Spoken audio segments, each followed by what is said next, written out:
Hare Krishna, Krishna Krishna, Hare Hare, Hare Rama, Hare Rama, Rama Rama, Hare Hare, Hare Krishna, Hare Krishna, Krishna Krishna, Hare Hare, Hare Rama, Hare Rama, Rama Rama, Hare Hare, Hare Krishna, Hare Krishna, Krishna Krishna, Hare Hare, Hare Rama, Hare Rama, Rama Rama,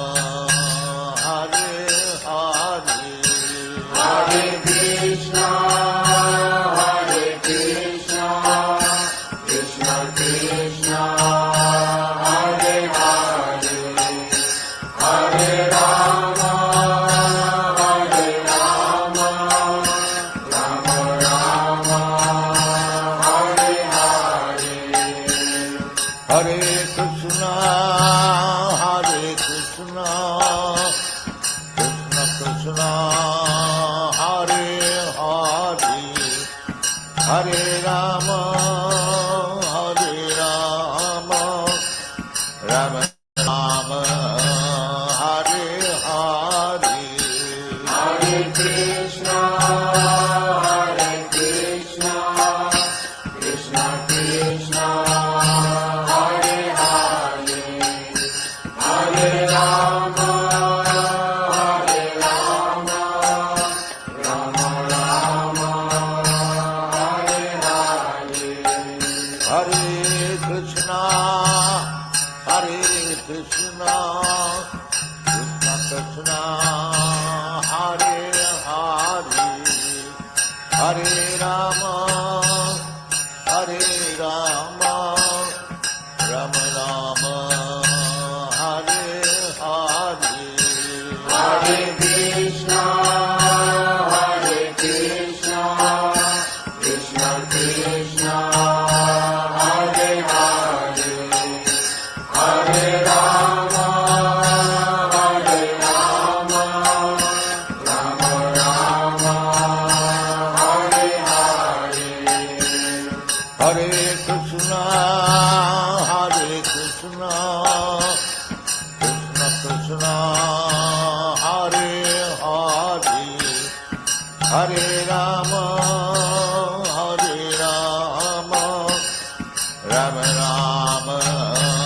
Hare Hare, Hare Krishna, Hare Krishna, Krishna Krishna, Hare Hare, Hare Rama, Hare Rama, Rama Rama, Hare Hare, Hare Krishna, Hare Krishna, Krishna Krishna, Hare Hare, Hare Rama, Hare Rama, Rama Rama, Hare Hare, Hare Krishna, Hare Krishna, Krishna Krishna, Hare Hare, Hare Rama,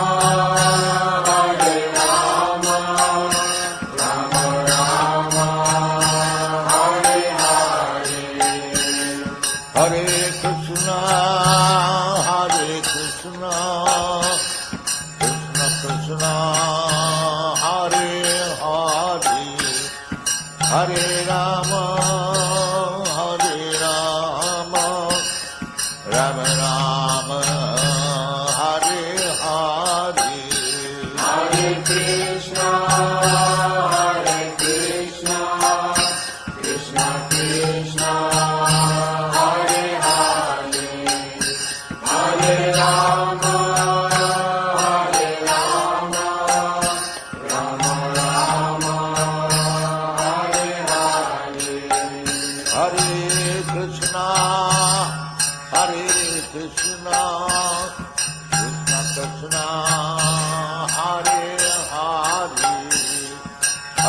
Rama, Hare Rama, Rama Rama, Hare Hare, Hare Krishna,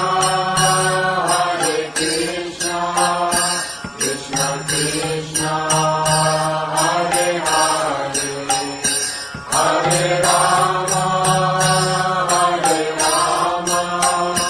Rama Rama, Hare Hare, Hare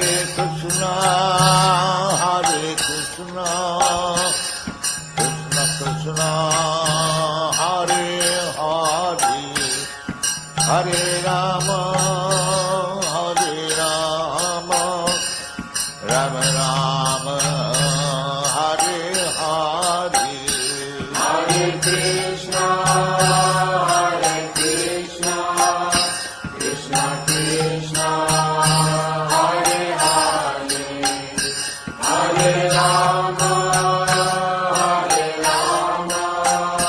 Rama Rama, Hare Hare,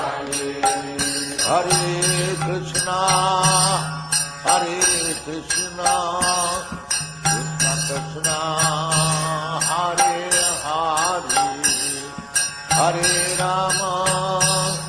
Hare Rama, Rama Rama, Hare Hare, Hare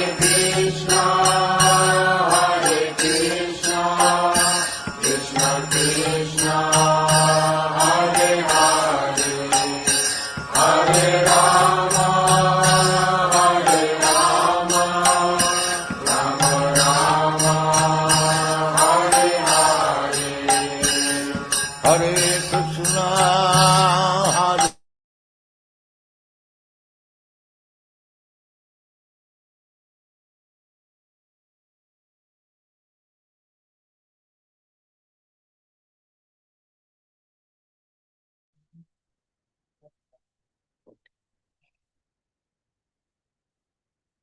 Hare Krishna, everybody. Please accept my humble obeisances. All glories to Srila Prabhupada.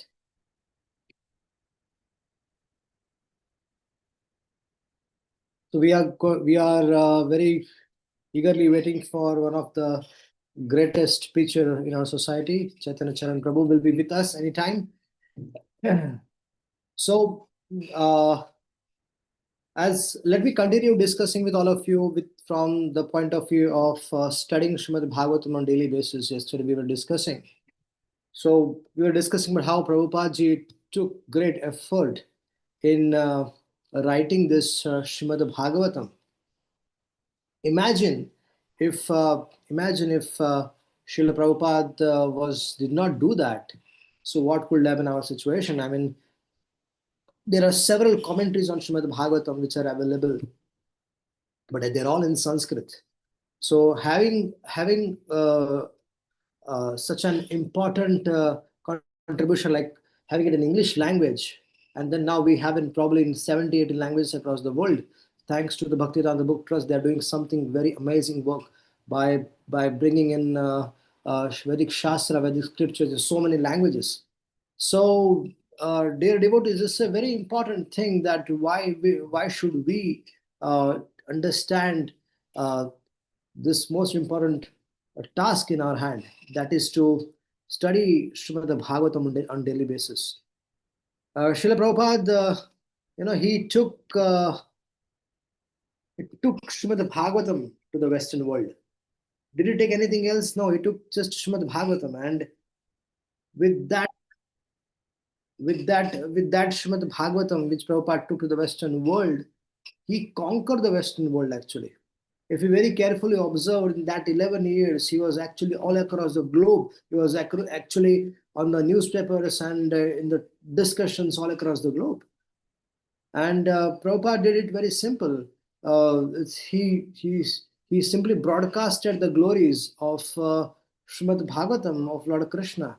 And Lord Krishna's name, fame, pastimes are very, very powerful. He did kirtan, he did some katha, Krishna katha, and he distributed prasad, and that's it. Many of them became devotees. So, dear devotees, it is very important that that each one of us understands that how Bhagavatam can actually transform our existence. So please take this reading of Śrīmad Bhāgavatam to your heart. Yesterday we were discussing Idam Bhagavatam Nama Puranam Brahma Samhitam. We need to understand that Śrīmad Bhāgavatam and Krishna are non-different from each other. Try to understand this important point. Śrīmad Bhāgavatam and Krishna is non-different. Just like Archa Vigraha is non-different from Krishna, the holy name is non-different from Krishna, the Dham is non-different from Krishna. Similarly, Śrīmad Bhāgavatam is non-different from Krishna. You know, when when Lord Krishna was in Dwarka, and he at that time, Brahma and other devatas, they came to meet Lord Krishna. Okay, and when they came to meet Lord Krishna, they're having a discussion, and Brahma said that, dear lordships, we are here to request you that you can now depart for your own abode. Why? Because the time is up. You have established dharma. You did everything. You did everything needed, and so you are going to depart. You can depart now to your own abode, to Golok Dham. And the Lord said, "Fine. If this is what you want, then I will wind up my pastimes." So then the Lord called the Yadu dynasty, and he explained them the situation that we are being cursed, and now we have to go to Pravasa Kshetra, and we need to do some charitable activity. So indirectly he was hinting towards his own departure and also departure of the Yadu dynasty. Now at that time Uddhava came there. Uddhava came there and Uddhava said, "My dear Lord, looks like you're planning to leave the planet. And how will I be able to tolerate this? It is very difficult for me to tolerate your separation, and so also the devotees which are there in this world. It's very difficult to tolerate your separation.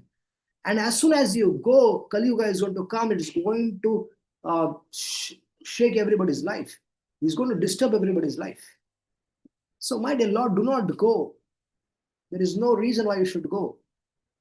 He was trying through various ways. This discussion is still happening in Dwarka, dear devotees. This is still happening in Dwarka. They have not yet gone to Prabhasa Kshetra.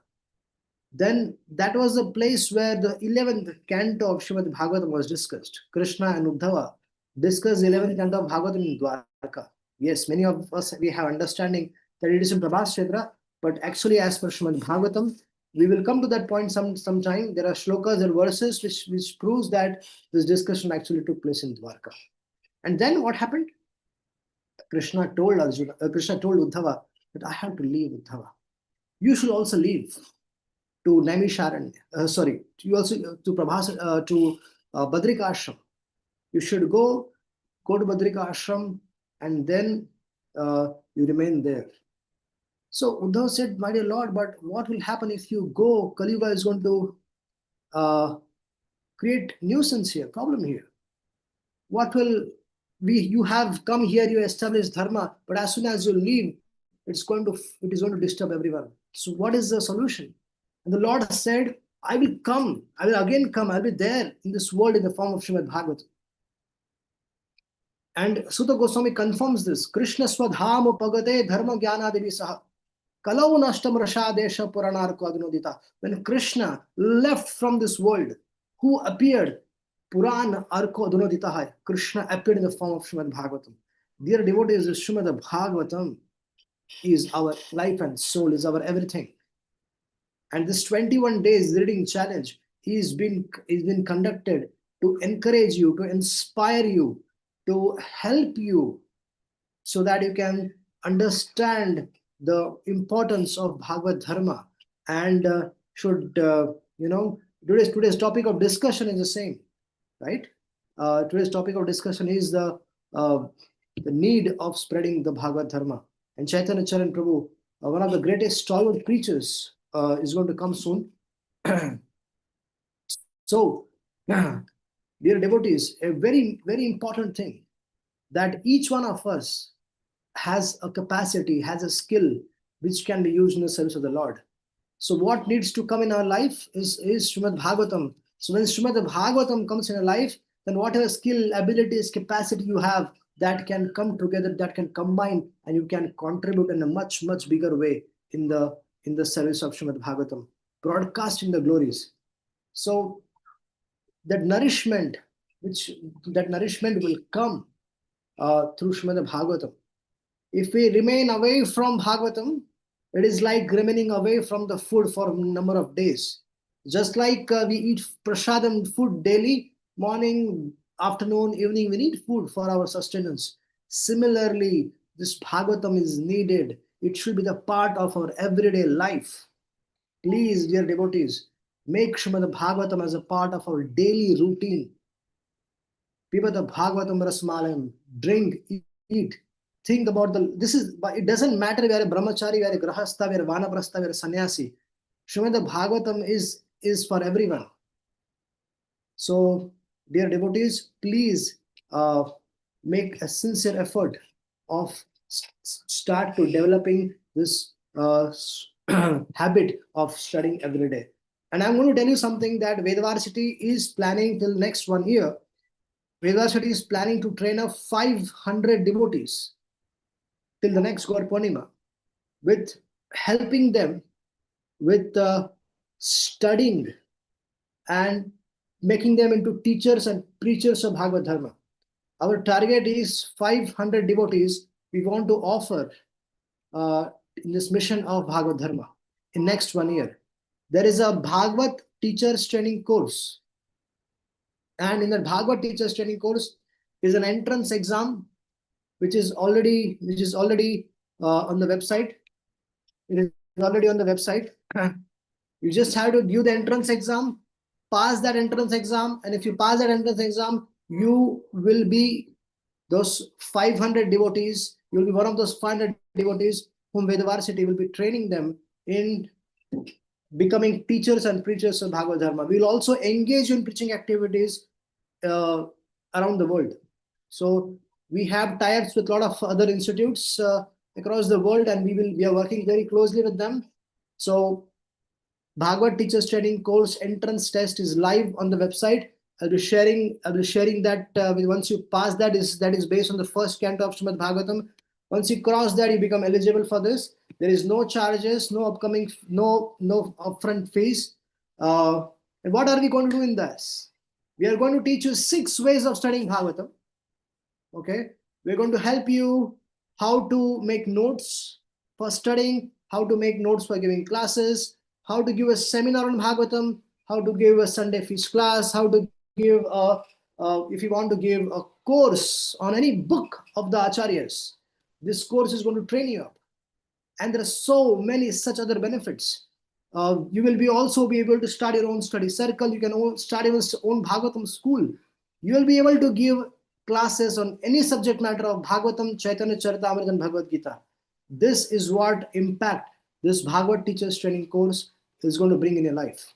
So, dear devotees, you can take to this entrance test program. It is already live on the Vedavarsity website. It has 50 questions, 2 marks each. You just have to take this test, cross it, and this will be of a great benefit for all of you. As Prabhuji, right? Can you please check with Arushi Mataji?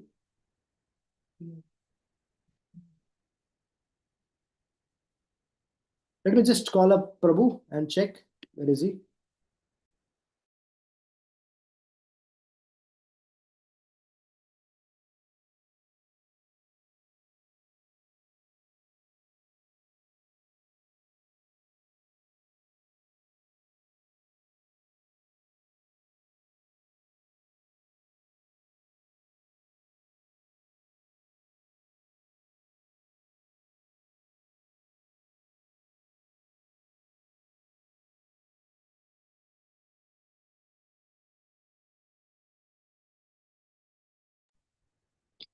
Yeah, Prabhuji is joining.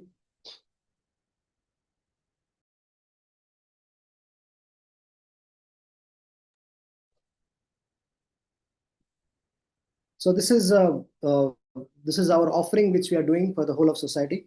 Dear devotees, do take advantage of that.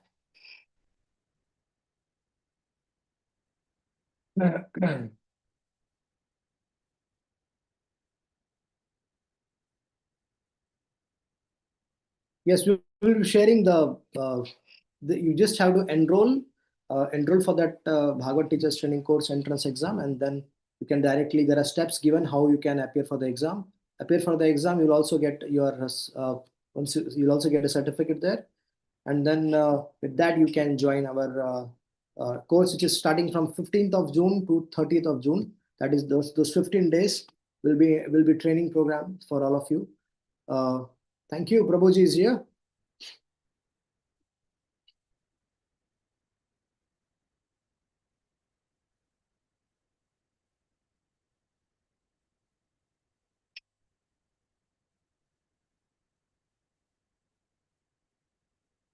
Hare Krishna.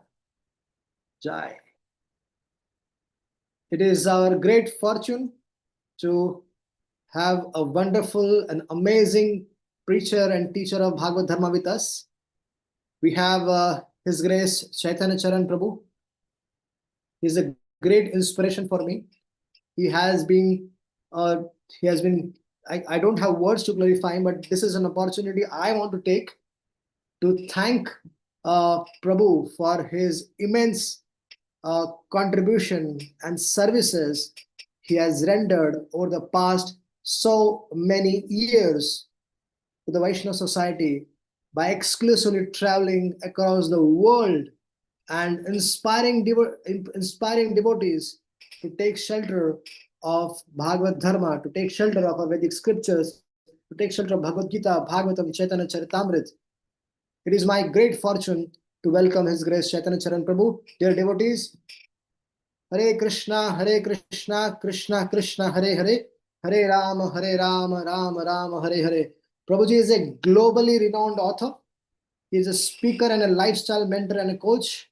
He has authored over 25 books on spirituality, and some of them are the best sellers in India and worldwide.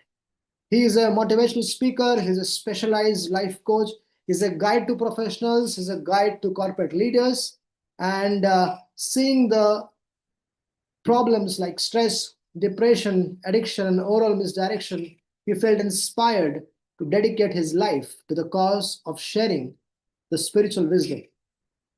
He travels all over the world, from Australia to America. He gives talks on different subject matters in universities such as Yale, Cambridge, Princeton, and companies such as Intel, Salesforce, Microsoft. His contribution is immense. I mean, I can't express the amount of traveling he does. So it's my great fortune. It is my great fortune to welcome Prabhu. And today the topic is his life, actually spreading the culture, how to spread the culture of Bhagavad Dharma across the world. And he is already doing. So let us take shelter of Prabhu. Hare Krishna. Thank you so much, Prabhuji.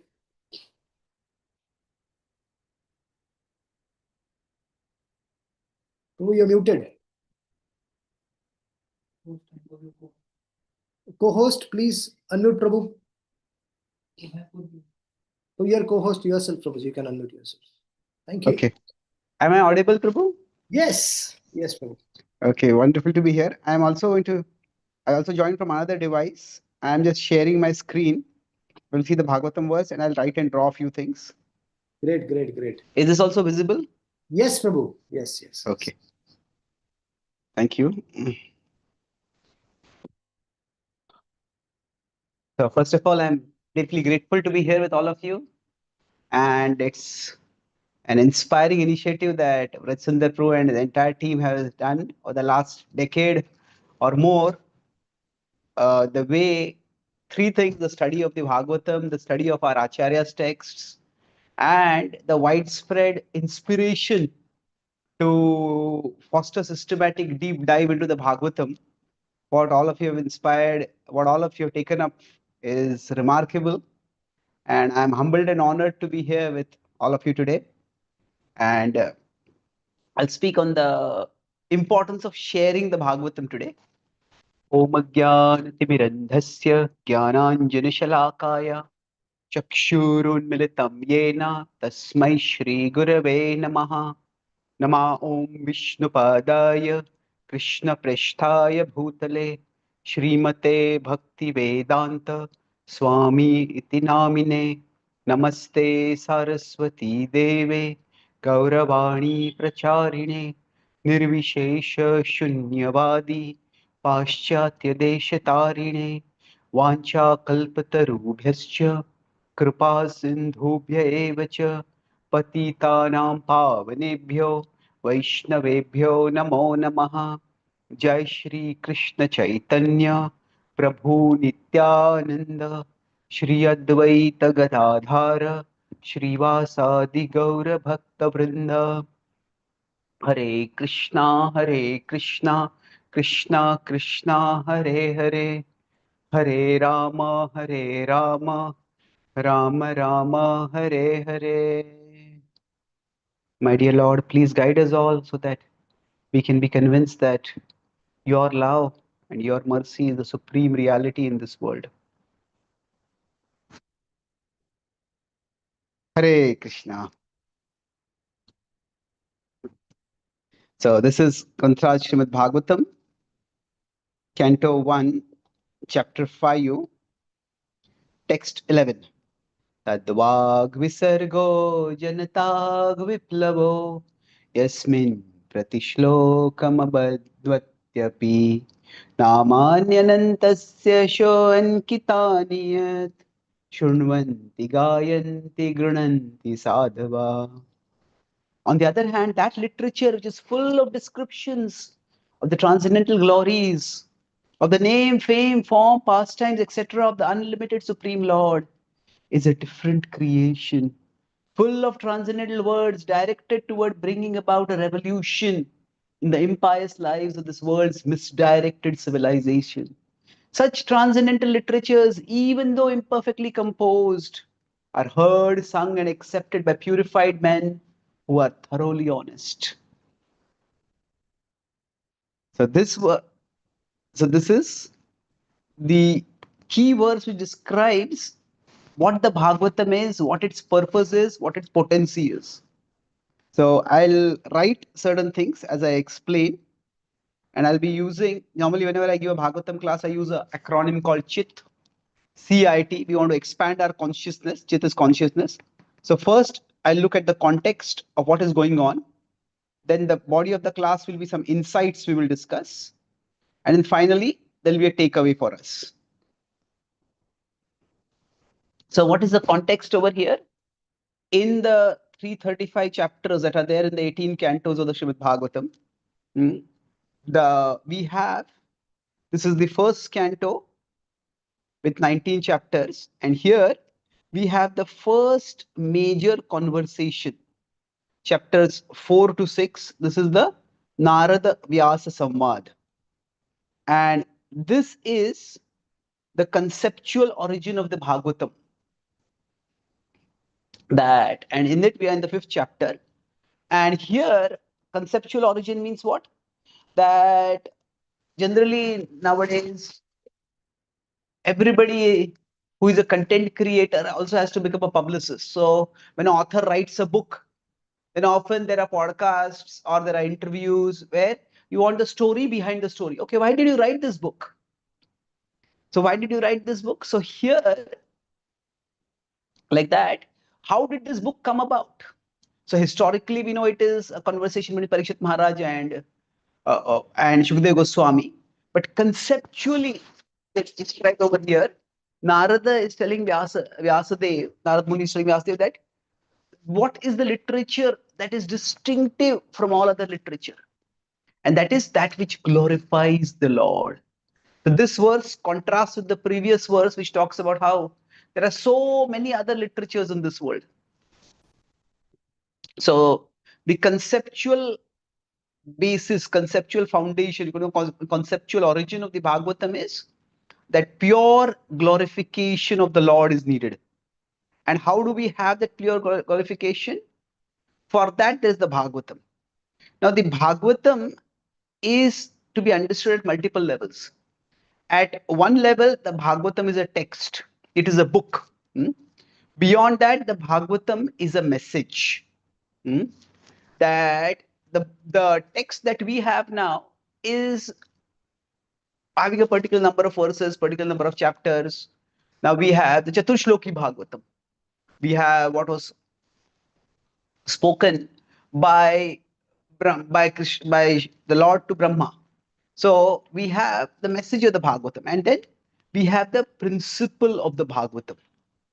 So ultimately, Bhagavatam is not different from Krishna. So when we are saying that we want to share the Bhagavatam, it is we want to share the text of the Bhagavatam. Yes, we want to distribute books, we want people to read the books, but inside the books there's a message. And it's a large book. Within the many messages that are there in the book, there is a one principle. And it is that principle. Now we could have talked about many principles, but I'll focus on one theme that consistently runs through the Bhagavatam. And that is that we will see through the various stories in the Bhagavatam, everybody encounters life's unfairness. Srila Prabhupada in the purport of this verse talks about how at that time there was a war between India and China when Prabhupada was writing the purport. Now we have a war between Ukraine and Russia. We have a war between Iran and Israel and America on the one side. Now there are so many wars going on. And whenever any war happens, both sides feel that the other side is wrong. Everybody, without exception, feels that life is unfair to them. And when life is unfair, at that time, everybody, when they feel life is unfair, they try to direct it towards someone. Okay, this person is making my life unfair. Therefore, I will hit back at that person. So, great, the Bhagavatams, at one level, the message is greater than life's unfairness is Krishna's mercifulness. That yes, life is unfair, there is no doubt about it. But that is not the supreme reality of life. Krishna's mercifulness is a greater reality. And as long as all the literature or the books we read are about how life is unfair, there will ultimately be no solution. Now, this does not mean that we have to passively accept life's unfairness, but we have to see beyond it. Oh, you treated me like this, and that person treated me like that, and that person did like this to me, and everybody keeps fighting that way. But beyond that, is there a book that talks about Krishna's mercifulness? Now, that book is the Bhagavatam. That message is the Bhagavatam's message. That principle that beyond all the realities of this world, there is a bigger reality. And that bigger reality is not just something which is a matter of intellectual conceptualization. It is, yes, of course, philosophically we need to understand it. But this reality that greater than life's unfairness is Krishna's mercifulness, this is experienced through the glorification of Krishna. Through the glorification of Krishna, when we do that, when we do Krishna Kirtan, when we do Krishna Katha, at that time, oh, all that this person did like this to me, and this happened, and that happened, those things stop mattering so much for us. Krishna is with me, Krishna loves me, I can love Krishna. And that is a far more important reality. So it is, we can go on arguing about whether God exists, whether God is good, whether God is fair or not. And that's an endless argument. The Bhagavatam goes, in one sense, the common philosophical question is, why do bad things happen to good people? And that is what I'll discuss in the next section now. That why do bad things happen to good people? The Bhagavatam does not focus on this question so much as it changes the question to how. That when bad things happen to good people, how do good people respond? It will happen to everyone, but how do they respond? That is what the Bhagavatam is going to discuss. So let's move to the second part now.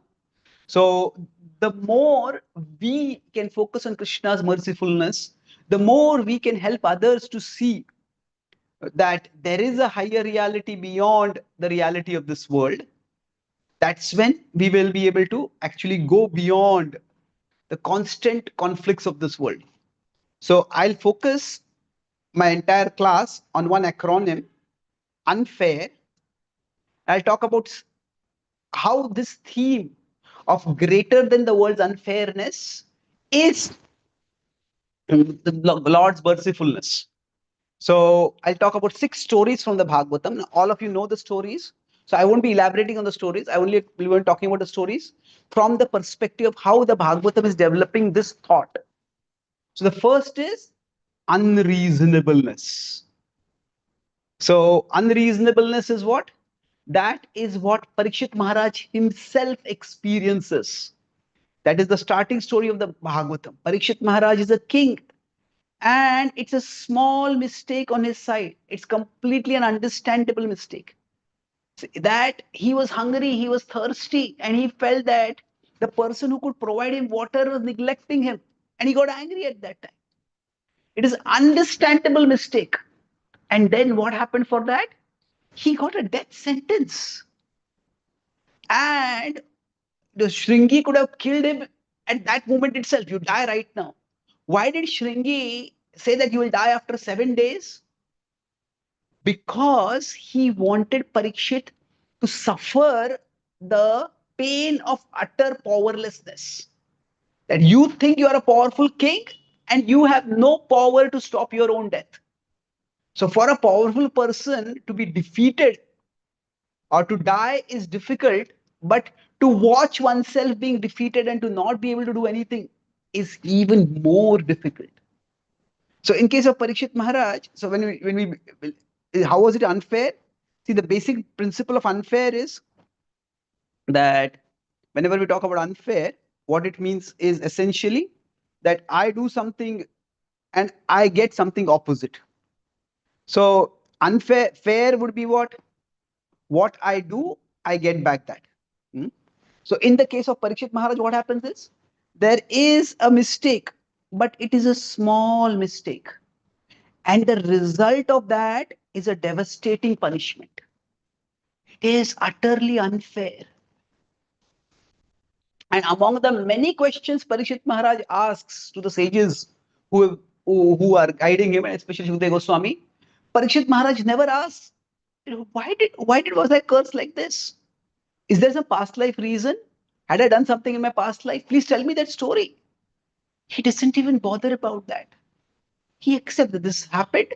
Now, let me move ahead in my life. So, he is grateful to the sages that you have come to me for this transition, to help me face this transition of life at the end of my life. So, the Parikshit Maharaj, at least we can say there was some mistake. Now, the next, so unfair means if you make a small mistake in office and we are fired for that. This is a small mistake. It should not be like this. The unreasonableness of itself, something is itself very difficult to bear. So that was Parikshit Maharaj. Now, for us to shift to that higher reality is actually extremely important. Now, there is not even a mistake. There's a natural desire that is expressed by Dhruva. What is the natural desire? He wants to sit on his father's lap. Which child will not want that? And he just has that natural desire. And what happens because of that? He is insulted. He is humiliated. And more than the humiliation, that what hurts him more is the neglect of his father. So the silence of his father hurts him even more. Now, what does the Bhagavatam show? That Parikshit Maharaj suffers the unreasonable curse, but he takes shelter of the glorification of the Lord by hearing the Bhagavatam. And for him, the pain of that unfair curse becomes insignificant because it's absorbed in the Bhagavatam. For Dhruva, there is no mistake at all. And he wants revenge. He wants revenge not in terms of destroying his family, but showing that I can be better than you. So he wants a bigger kingdom and he approaches the Lord for that. What happens for a 5-year-old child to be cursed like that, to be to be put in suffering where he has to go alone to the forest. It's a terrible situation to be in. But what happens over there? Yes, his father is silent, his stepmother is cruel. But in spite of that, because he takes shelter of the Lord, he transcends that situation. And the Bhagavatam doesn't just stop with, oh, he gets a glorious kingdom greater than his father. The Bhagavatam goes on till the end where he goes back to Godhead. So in many ways, the stories that are being told, selected in the Bhagavatam, are very similar to the stories, to the situation of Parishit Maharaj. He is a king and Dhruva is a prince. He suffers. So it's mostly Kshatriya story being described, and there are king after king who faces terrible, terrible situations. But they all, by taking shelter of the Lord, they they transcend their situation. Now, so here, the unfairness is even more. When we have not made a mistake also, we just express a natural desire and we are punished for that. Now, beyond that, there is a false perception, a false judgment, a false reading. That is the story of Chitraketu. When Chitraketu sees Parvati sitting on the lap of Lord Shiva, he is amazed. And when he laughs, that is not out of disrespect or insult or sarcasm. It is out of amazement. It is an amaze. It is appreciation, marvel, fascination. But maybe it could be misunderstood. It was misunderstood. But okay, for that, what happens? See, it's one thing to be put in a bad situation, that somebody say is an ordinary person and they, for no reason, they are put in a jail. Now, being put in a jail is bad enough. But the curse that Chitraketu gets is to become a demon. Now, it's one thing to have bad things happen to us. It's quite another thing to have bad things being done through us. For any person with a good conscience, that becomes unbearable. And that's the curse. And Chitraketu, Narayana Parasarve, he doesn't get affected by it. And then it's amazing how that spiritual awakening happens to him. At one moment, he's telling Indra, you are a Bhratraha, you are a Guruha, you are a Brahmaha. You killed your own brother, you killed a Brahmana, you killed your Guru. And I will kill you. And then suddenly it's mysterious how Purvabhyasena tenaiva Ryateya Vashopisa, that awakening happens. He says, if however you kill me today, then I long to be united with the Lord, just as a baby bird longs for his mother. Ajata pakshayamataram khaga. So that time the awakening happens. And he becomes absorbed in glorifying the Lord at that time. And he attains a glorious destination. So in his case, we could say the mistake was entirely from the opposite side. Chitraketu, there was no wrong action from his side. Now, we could say that laugh was a wrong action. But the point is, his punishment becomes even worse. But he accepts that. And if we go further, now all these are situations where we try to do, it's in the world. Okay, I try to do something good, but bad happens. We try to help someone, and what happens? That we get into trouble for that. I was staying when I was a small child, when I was at 1, we were staying in a small town in Maharashtra, in Chandrapur.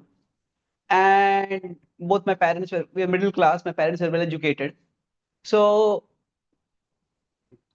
my mother took me to a nearby clinic to get the polio vaccine. Now, most of the people over there were not so well educated, and nobody bothered to give vaccines to their children.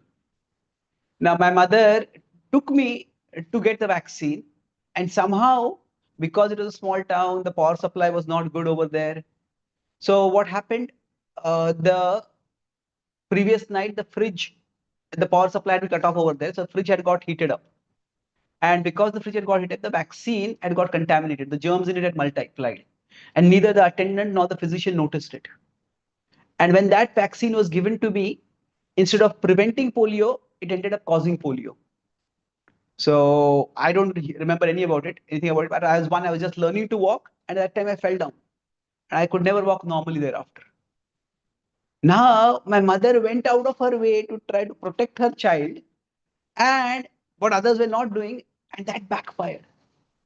Now, when I was about 2.5 or 3, my most clear memory of this is that a distant relative had come to our home, and she was consoling my mother, saying, "It's so sad your son got polio." And I still remember my mother's voice and words, very calm, clear, confident. She said, "Whatever he lacks physically, God will provide him intellectually." And I don't know why she said that. She passed away soon after, so I couldn't get to ask her. But those, maybe she observed something in me. Maybe it was her prayer, her hope, her blessing. But that stayed with me. And as I grew up, I did find that I had some intellectual ability. So, in many ways, this theme of the world's unfairness and God's mercifulness, that was a living reality for me. That yes, the world will be unfair. We try to do good, and sometimes bad does happen to us. But if we stay God conscious, we can see something higher. But this is all with respect to the world. The next story in the Bhagavatam is the story of Parikshit Maharaj. Sorry, of Prahlad Maharaj. Now, it's one thing if people treat us badly, but what is even more difficult is if we are trying to do something for God. Often when we pray and we worship, and we expect that our devotion should protect us from suffering. But if we suffer, even after practicing bhakti, we start asking, what is God doing? Where is God? Prabhupada says in one lecture that, how do you know whether you are Krishna conscious or not? He said, if you go to a temple and look at the deities, and if you feel that Krishna is asking you, what are you doing for me? Then you are Krishna conscious. Now, most people, when they go to the temple, they look at the deities and they ask Krishna, what are you doing for me? I have this problem, I have that problem, and I did this vrata, I did this puja. What are you doing? So my point is that when we worship God and then in spite of that we suffer, it becomes very difficult. Why am I suffering? But consider Prahlad's situation. He did not suffer in spite of his devotion. He suffered because of his devotion. That is far. It's in the world if bad things happen. Okay, I don't know why God is silent, but God is beyond this world. But God, I'm trying to do something for you. I'm standing firm for you. And it is because of that I'm suffering. For Prahlad, if all he had to do was stop worshipping Vishnu Krishna, and his suffering would have stopped. So there the question comes up. It seems even more unfair that not only I'm trying to do something good, I'm trying to do something godly. I'm trying to be devoted. And because I'm devoted, that is the very reason I'm suffering. Now, across the world, we have everybody in the world faces difficulties with their practice bhakti. But we have certain places in the world where, for example, Soviet Russia, devotees were tortured just for trying to be devotees. And that's extremely difficult. At that time, to hold on to bhakti, it really requires deep conviction. So what is happening over here? The unfairness, the degree is increasing, that it is, okay, where are you in my suffering? Oh God, because of you I'm suffering and you're not stopping it. Now, of course, the Lord stopped it eventually. But Prahlad had no timeline. Prahlad did not know, oh, Narsingh Chaturdashi is coming, on this day Lord is going to come. He had no idea when the Lord was going to come. So what is he described? Padvirya gayan mahamrita magna chittaha. He said, I was glorifying you, O Lord, and my consciousness is absorbed in that. Now this is difficult, but the next level becomes even more difficult. It is one thing when suffering comes from people in the world, even if I am devoted to God, but people are against God, so they suffer. So I suffer. But injustice, here the story is of Bali Maharaj, where suffering doesn't come from the world, suffering doesn't come because of devotion to God, suffering comes because of God itself. Now, Bali Maharaj gives charity and the Lord cheats him, takes everything, and still says it's not enough. It's one thing to think that, oh, suffering is coming from people. See, when the very person whom we are trying to love and serve, that person treats us badly. So, how can I continue? Why should I continue? So, the Bhagavatam, the level of unfairness that it is depicting is more and more and more.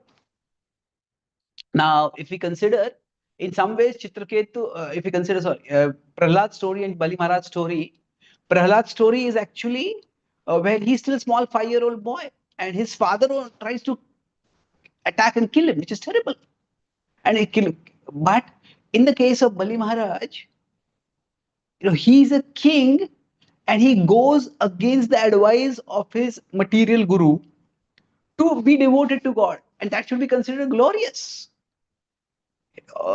That he sacrifices so much for Vishnu, and what happens? Vishnu only cheats him. So injustice, where he does something good, and what happens is God cheats him.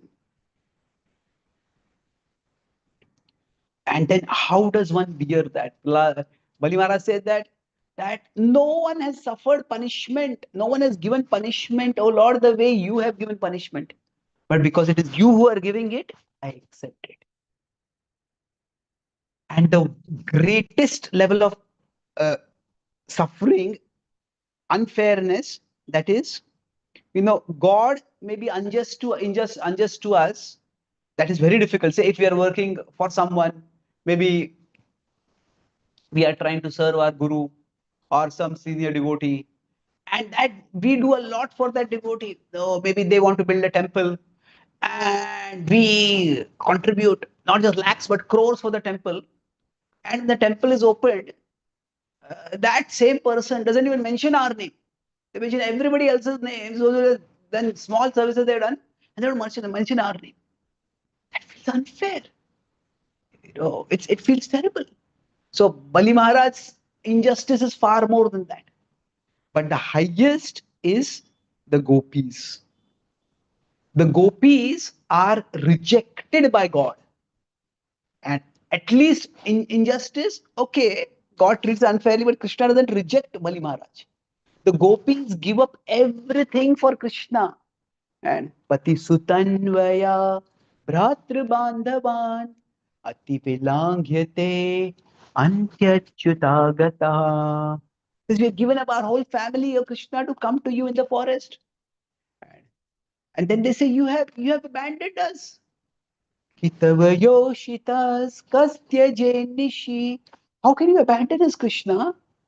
So imagine a girl leaves her home, leaves her family, leaves everything she knows to be with a boy. And at the point where the boy is supposed to be there, the boy just doesn't turn up. She says, I want to have nothing to do with you ever again. So, but the gopis are rejected by Krishna once in the Ras Leela, and then second time when Krishna departs for Mathura. And each time, in one sense, in any relationship, the other person treats us badly, it's difficult. But the other person rejects us, it's even more difficult. The gopis, they give up everything for Krishna, and Krishna just gives them up. But the gopis remain faithful. Through it all, they remain faithful. And then they sing the Gopi Geet, and Krishna appears again. And Krishna tells them, Naparayeham, that the fact that you remain faithful to me even when I abandoned you, you didn't abandon me, you didn't reject me, you didn't condemn me. By that, you have won my heart. The service you have done, it has no parallel in the world. I am indebted to you. So even when Krishna departs to Mathura, actually Jiva Goswami explains in Gopal Champu that Krishna enters deeper into the heart of the gopis. And that's how they have constant spurti of Krishna, spontaneous remembrance of Krishna keeps coming to them. But the point is, that is the highest level of unfairness. And the gopis stay faithful. So through story after story after story, the Bhagavatam consistently hammers home this, hammers home this theme. I'm using the word hammer because it is like a hammer which breaks through our illusions and preconceptions and misconceptions. And Parikshit Maharaj, hearing these stories, is so absorbed, so accepting of the Lord's mercy, so completely focused on the Lord's love, that by the time Takshaka comes to bite him, his soul has already left. And the curse of Shringi becomes impotent. Yes, it burns the body of Parikshit Maharaj, but it does not affect his consciousness at all.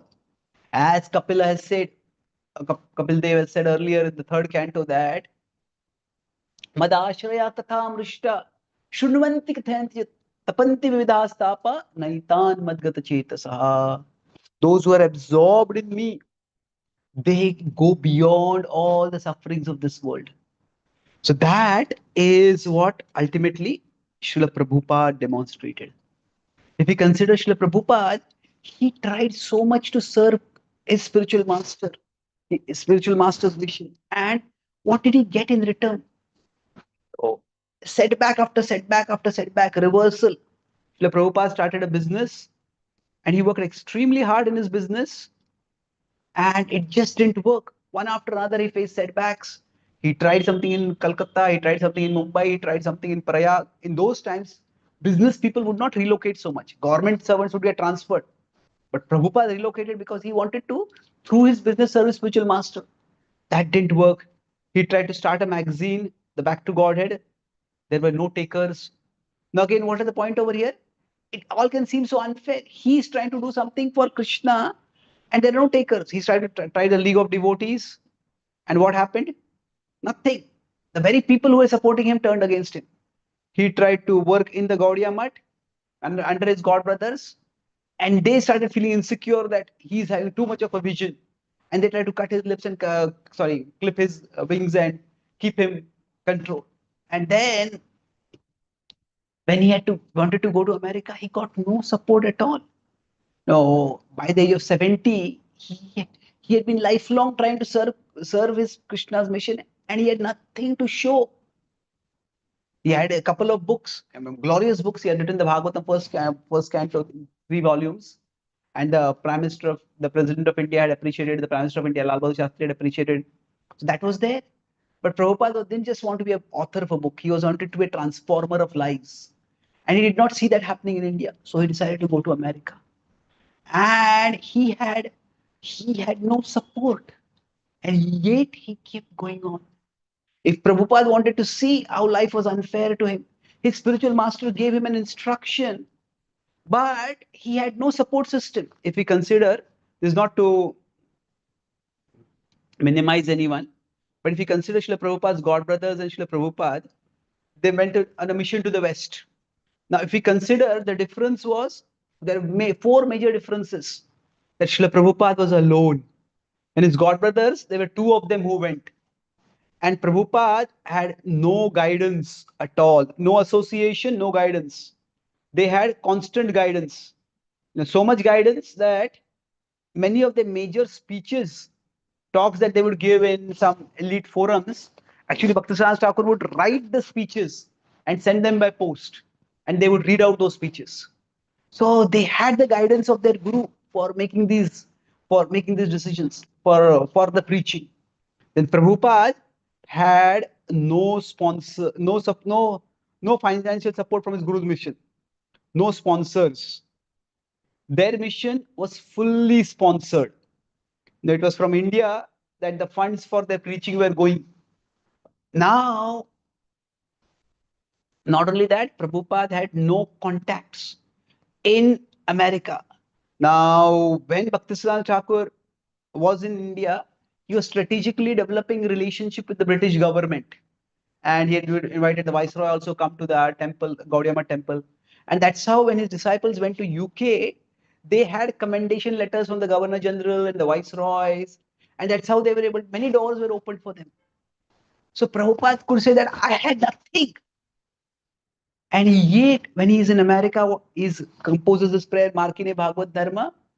And what does he say? Ache kichu karya tabe ei anumane.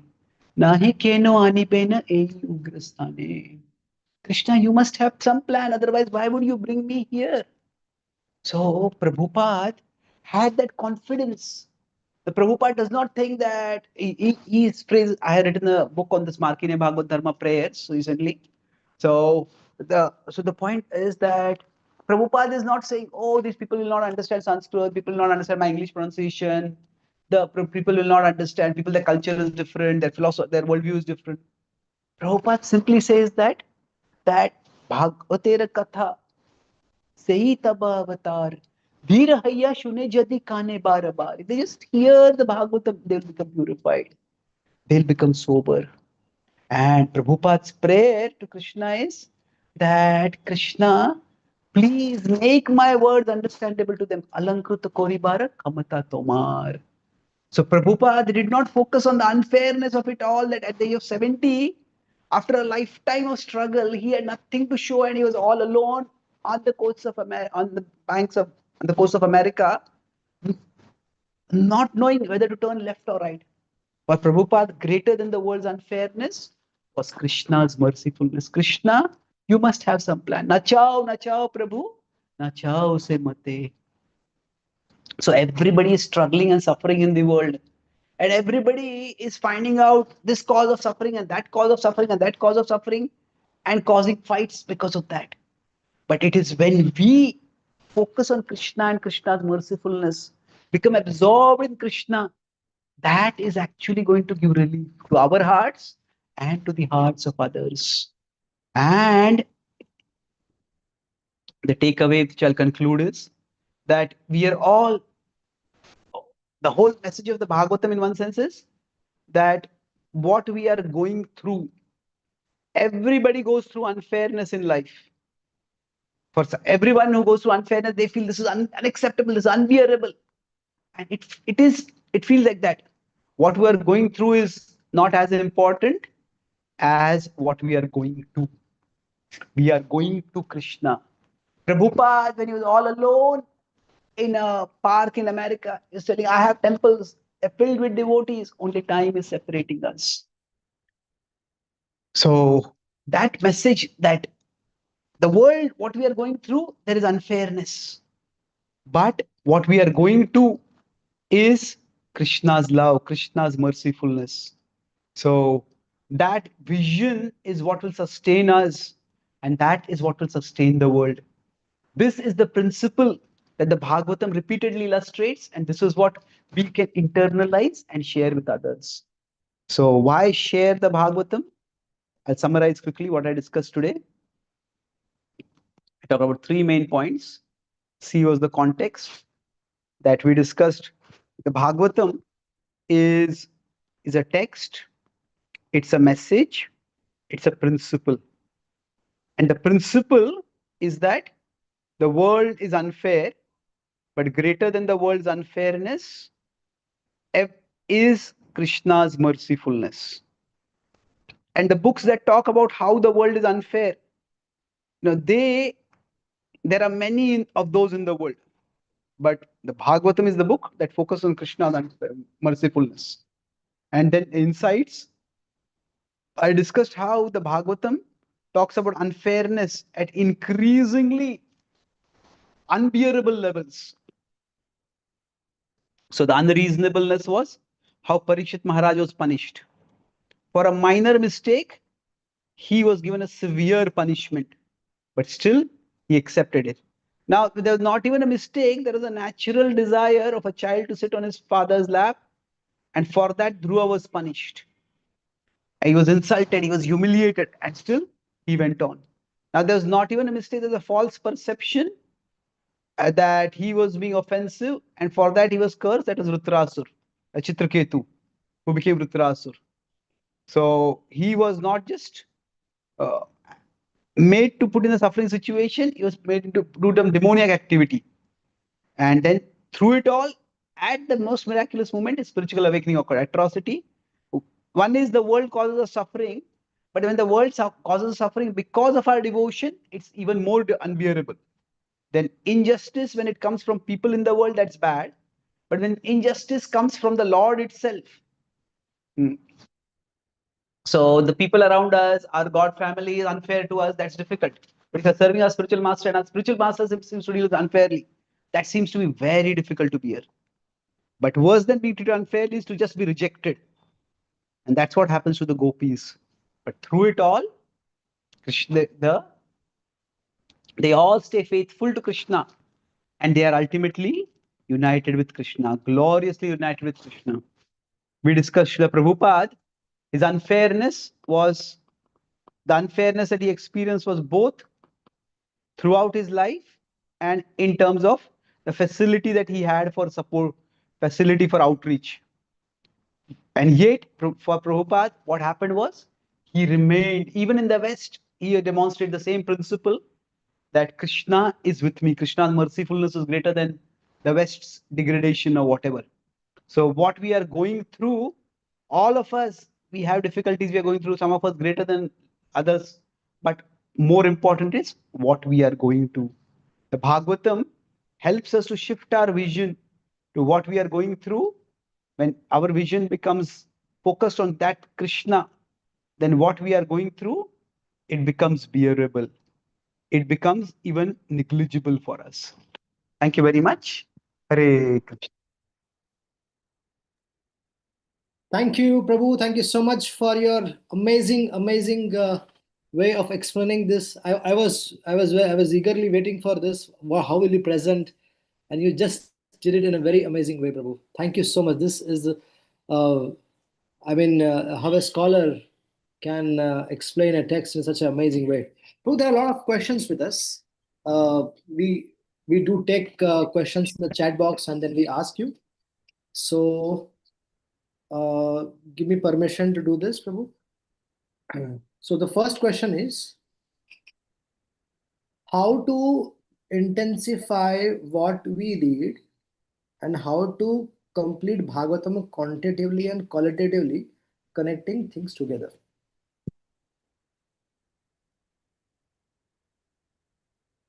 Sorry, Prabhu. Actually, your voice is very low for me. I don't know if something wrong on my side. Okay. Can I repeat again? Yeah, please. Now is it okay? Slightly better, yeah. Now is it okay? So, Prabhuji, how to intensify what we read and how to complete Bhagavatam quantitatively and qualitatively, connecting things together. Okay. How to read more intensely or connect Bhagavatam? I think hearing is very important. Now, reading is good, but reading and hearing, when both go together, because historically, if we see, books came only a few hundred years ago. Otherwise, books were only available for scholars.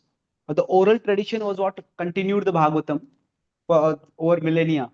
So for all of us, when we hear from devotees in the oral tradition, then we are able to connect much more. And once we hear, then when we read, then we will be able to also ourselves read and dive deeper into the Bhagavatam. So that's why like-minded association is also important, Sajatiya Sangha. So if we find out some speakers whose way of presenting appeals to us, hey, this makes sense, then we hear that more and more. And that's how we also develop our thinking for appreciating the Bhagavatam. Thank you, Prabhuji. Another question is, how can we shift our focus from the unfairness to Krishna's mercifulness? How can we shift our focus from the world's unfairness to Krishna's mercifulness? It is extremely difficult. There is no one formula for this. And I am speaking this, but when I am tested, I'll also struggle and probably falter also. So I would say that as one principle that helps is that life is actually unfair to everyone. I'm not saying that it is equally unfair to everyone. No. There are devotees in the Middle East who are now who are on the threat of their homes being bombed.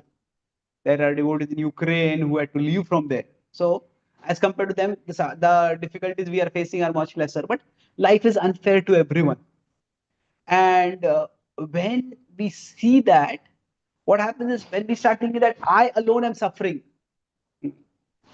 then that's where it becomes unbearable.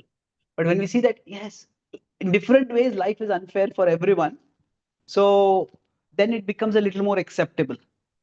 And life in the big picture is fairly unfair.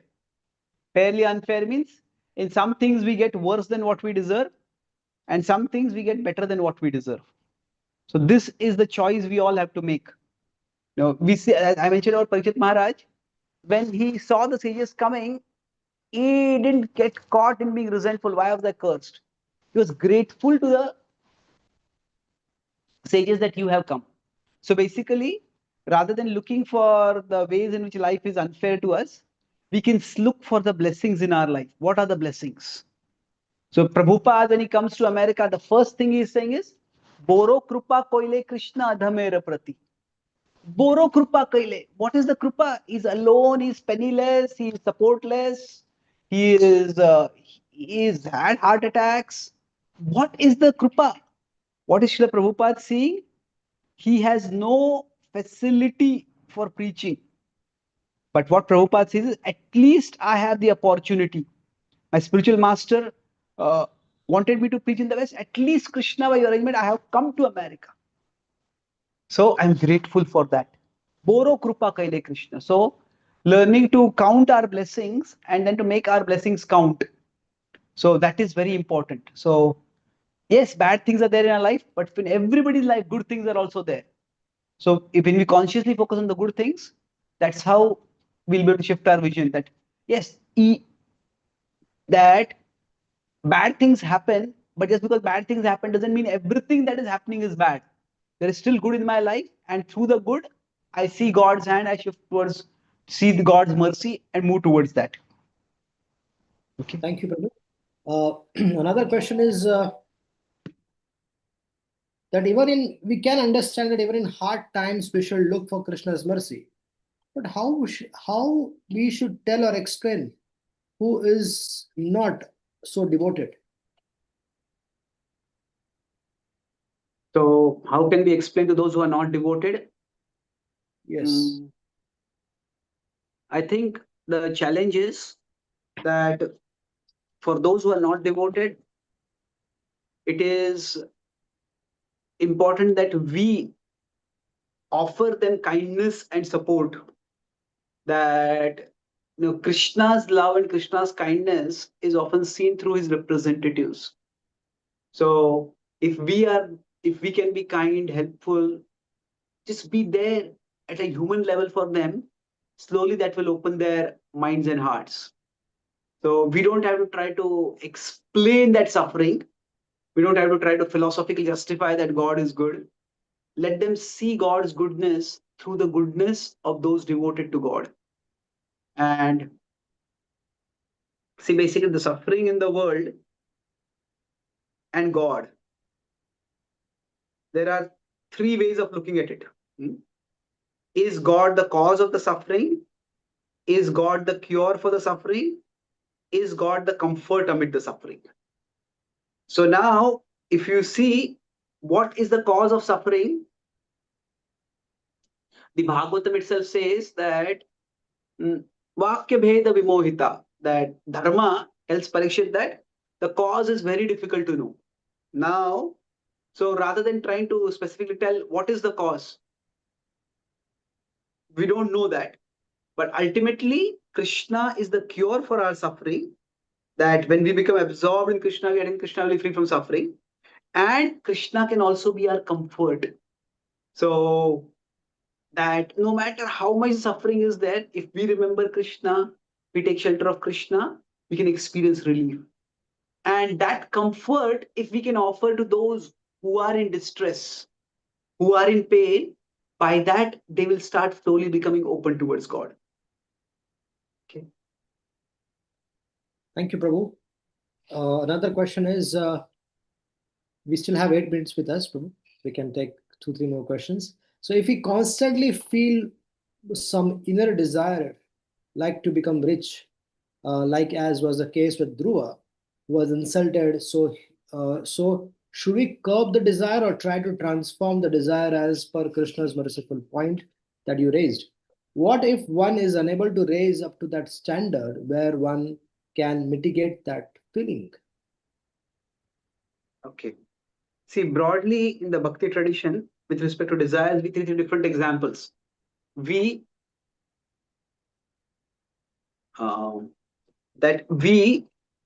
work on the desires, we work with the desires, we work for the desires. That means I'm talking about mundane desires or worldly desires. That we work on the desires means that we try to purify ourselves and get rid of the desires. Sometimes it's possible. So sometimes we work with the desire. So purify means what happens? That we become absorbed in Krishna and that desire just goes away. So work with the desire means that we keep that desire within limits. That means, yes, I have this desire and I need to fulfill it, but that desire is not going to become so big that it's going to take over my life. I want to become a billionaire, but to become a billionaire, I have to work so hard that I don't have time even to chant or to study the Bhagavatam or come and associate devotees. No, that is one desire I'll work on, but I'll make sure my bhakti is also there. Now, work for that desire means that we make it our primary desire, but then we keep it for a finite time. So primary, but finite.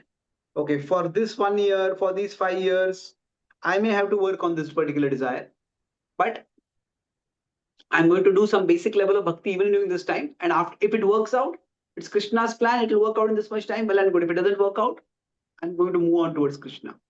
So there are different ways to deal with desires. Akama sarvakamo va mokshakamo udaradi. The point is, tivrena bhakti yogena. So as long as we stay connected with Krishna, all the 3 methods of dealing with our desires are valid. Thank you, Prabhu. In face of injustice, how does a devotee balance forgiveness, compassion, and the duty to uphold dharma according to Śrīmad Bhāgavatam? Yes, very good question. So now when I said that greater than the world's unfairness is Krishna's mercifulness, does this mean that we don't care for the world's unfairness? No, it depends. We see Parikshit Maharaj itself in 2 different situations. One is when Kali infiltrates into kingdom, when Kali comes and when he is cursed. So when Kali comes, he doesn't just fight Kali, he goes out of his way to detect Kali and to drive Kali out. It's like in some places the law enforcement is such that you go call the police, thieves are here, thieves are robbed, the police say, just the insurance will take care of it. This happened to one of our temples in one country. The insurance will take care. What can we do about it? It's a high crime area. But sometimes the police are so good, they go on patrol. That, okay, where is crime happening? So like Parikshit Maharaj went on patrol. So as long as he was in the role of a king, he focused on being an agent to counter the wrong things in the world. But when he is cursed and he accepted that I'm going to die, then okay, he accepted as God. So broadly, if I consider that this is the world and this is Krishna above. So now our bhakti is seen by accepting Krishna's will. And this is broadly the mood of the Bhagavatam. That what happens to me is Krishna's will, like the verse of Tattenu Kampam Susamikshimana. At the same time, there is another point that accepting the responsibility to do Krishna's will. That to do Krishna's will. That Krishna wants me to do something and I will do it. This is the Gita's bhakti. Arjuna does not conclude with Attenu Kampam. Arjuna concludes with Karishye Vachanam Tava. I will do your will. So not just I'll accept your will, but I will do your will. So we need to understand that according to our guna and karma, our position and our disposition, we need to see in a particular situation in our life whether I'm meant to accept Krishna's will or I'm meant to accept the responsibility to Krishna's will. So say if somebody is kitchen in charge and there's 500 people for a program and there's no prasad for them. The kitchen in charge cannot say when people come for prasad, oh, chant and be happy. No, accept Krishna's will.